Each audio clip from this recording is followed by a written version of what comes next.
Yo guys, what's going on? Welcome back to the channel, guys. I got some sauce for you. So listen, guys, I'm getting into real estate. I'm going to be the next Graham Stephan. Meet Kevin. I am coming for you. All you guys are done, okay?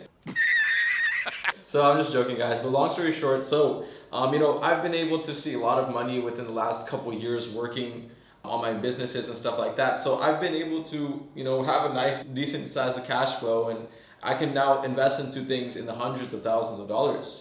I'm not just saying that, I actually mean that. And to show you that, I'm actually going to be showing you guys my first duplex, and I'm personally going to be buying.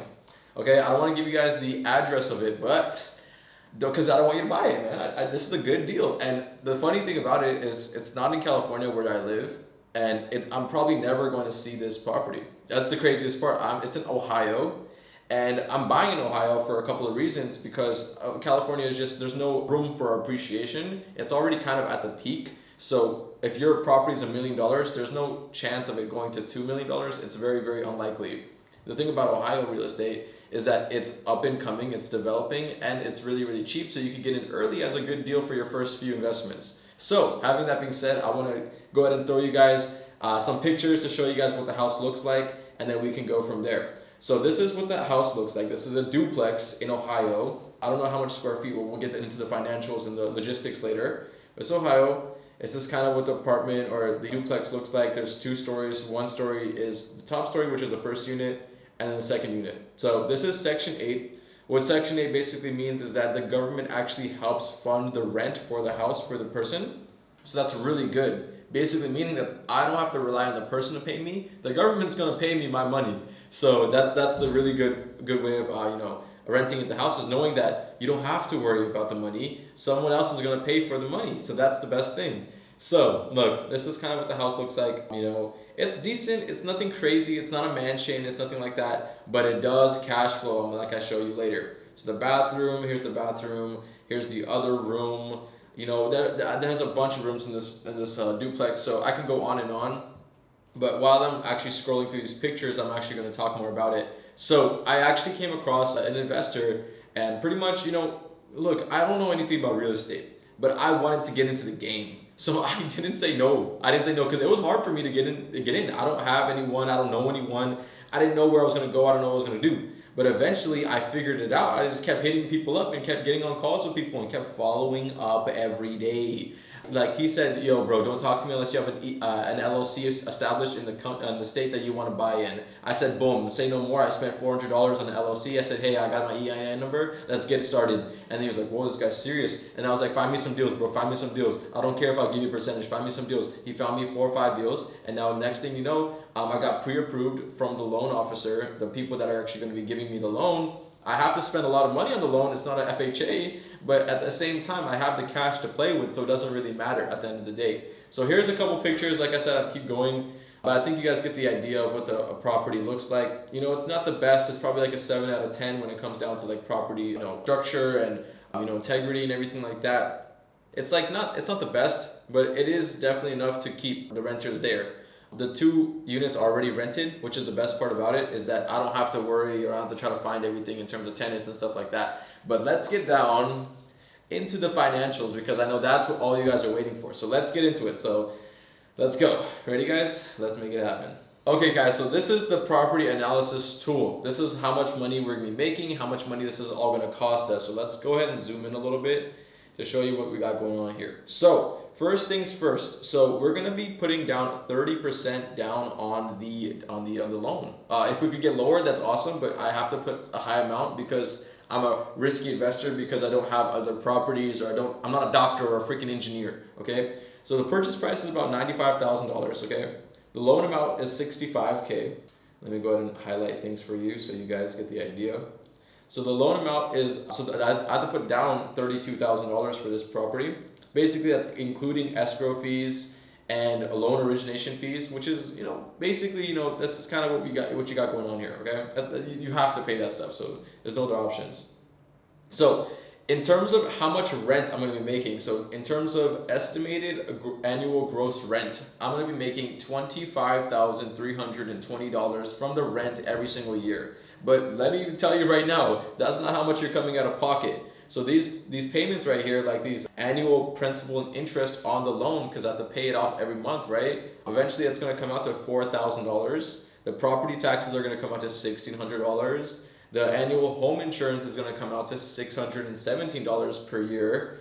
These are all annualized, HOA fees are going to be about $1,650. Estimated annual management, which is 10% of the rent, is going to be $2,532, guys. I didn't know a single thing about rent, or I didn't know a single thing about investing. I figured this stuff out. It doesn't take a rocket science to go out there and just do a little bit of research to figure out what kind of costs are in a property, okay? So let's go back down. So summary of returns. So after all the expenses like I was showing you, we're about $10,000 of how much expenses they're going to all come out to. So this is $10,000 right here, boom. So $10,000. After the spending the $10,000, you're making $14,000 on the property. So cash flow, you're making $14K. That's pure kind of like profit. So pretty much you're making $1,200 every single month on the property. And cash on cash return basically means that how much money are you making compared to how much money you put in on the first year. And that's 45%, which is really, really solid. That's a really, really solid. Excuse me, it's 37%. I'm still new to this, okay, guys? So I colored the orange right here. So it's 37% cash on cash return, which is literally a return on your investment. So if you put in $10,000, you're making $3,700 within the first year, which is solid. I'm putting $30,000 and I'm making about $12K, which is awesome. So all that being said, this is pretty much my net income after taking everything into consideration. Don't get too confused by this. Don't get distracted. This stuff is really, mumbo jumbo, but there's only a few things that you should know. My down payment's $30,000, something like that, $35,000. And then how much money am I making after including and thinking about all the risks, all the vacancies, management, construction, taxes, everything combined. At the end of the year, how much money am I actually making? And that number is, I'm gonna put this as in green, $12,015. And this is the number I'm making after everything. Everything. So it's not bad. So that's what 12,000 divided by 12 is $1,000 a month, which is not bad at all, okay? So let's go here and let's take into consideration a couple other things. So when it comes to homeowner insurance, lawn and sewer, monthly management fee, everything like that, my cash flow is going to be about $1,200, okay? So if we take into consideration vacancy, if we take into consideration maintenance, which is not really possible because if they're locking in a 12-month lease, but that's just worst case scenario, I make $1,000 a month. Best case scenario, if they stay in the property, if they stay there and everything like that, I make $1,200 a month. So 1,200 times 12, that's about $14,000 I'm making every single year, which is really, really good, okay? This is a cash flowing property. I only put $30,000 of my own money in it, and it's cash flowing me pretty good every single month. So I'm making 14, so it would take me about 2 years to make my down payment back, and then every month is just pretty much free money after 2 years, which is pretty insane to me. I don't really think, real estate was working like this, but it does, and it's legit because a person has to pay somewhere to live. When it comes to e-commerce or trading, you don't know if you're making that money the next month. You made probably $100,000 first month. You don't know what you're making next month. My company is pretty consistent though. We're making 100K a month consistently so far, and that's really awesome. So this is my property, guys. This is what we got going on here, and it's been pretty solid. So should I fly to Ohio or not, guys? Let me know what you guys think. Should I fly to Ohio and come see this property or not? I don't have the time to, and really I'll be losing money if I go see the property for whatever reason, but maybe I could get someone else to go out there and check it out and see what it looks like and stuff like that. Maybe get some ideas, because everything I do is pretty much outsourced. My property is going to be outsourced to a management team. My cars that I rent on Turo are managed by another outsourcing team. They do all this stuff. They just take a little percentage. Everything I do isn't really in terms of adventures, I partner up with people so I don't have to work hard. A lot of people don't realize this, but when you're making a lot of money, you don't have a lot of time.